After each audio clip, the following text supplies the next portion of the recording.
उनके अच्छे दिन शुरू हुए कुछ ही दिन हुए थे कि एक और मुसीबत आ गई। उस दिन हवेली में अचानक एक बिन बुलाया मेहमान आ गया, जिसने तीनों की शांत जिंदगी में खलल डाल दिया। वो बूढ़ा आदमी दरअसल घर के मालिक का चचेरा भाई था, लेकिन उसे उम्मीद नहीं थी कि उसके चचेरे भाई के घर में इतने सारे लोग रह रहे होंगे। खासकर जब उसने माइक की घबराई हुई नजरें देखी तो उसे तुरंत एहसास हो गया कि यहाँ कोई राज छिपा है। ये कहते हुए वह पुलिस को फोन करने लगा। ये देखकर माइक तुरंत घबरा गया। वो नहीं चाहता था कि उसकी ये ऐशो आराम की जिंदगी यहीं खत्म हो जाए।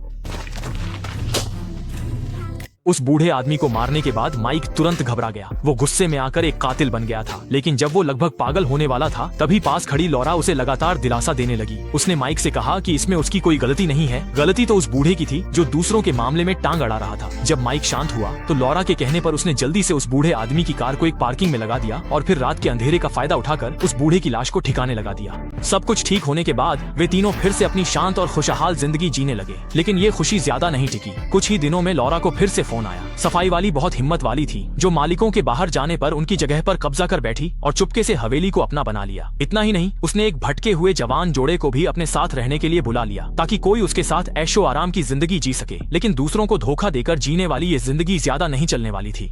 उस दिन सफाई कंपनी से अचानक फोन आया, जिसमें लौरा को बताया गया कि हवेली के मालिक छुट्टियां जल्दी खत्म करके वापस आ रहे हैं। वे परसों घर लौट आएंगे। लेकिन यह सुनकर लौरा पूरी तरह घबरा गई, क्योंकि उसने अभी तक अमीरों वाली जिंदगी जी भरकर नहीं जी थी। इस जिंदगी को जारी रखने के लिए वह सीधे माइक के पास गई, जो पीछे के बगीचे की सफाई कर रहा था, और उसे एक खतरनाक प्लान बताया। अगर माइक घर के मालिकों को मार दे तो वे इस हवेली पर हमेशा के लिए कब्जा कर लेंगे। लेकिन माइक ने जब ये सुना तो उसे लगा कि लौरा पागल हो गई है, वे यहाँ से जा सकते हैं, इस जगह पर नई जिंदगी शुरू कर सकते थे, तो फिर कातिल बनने की क्या जरूरत थी।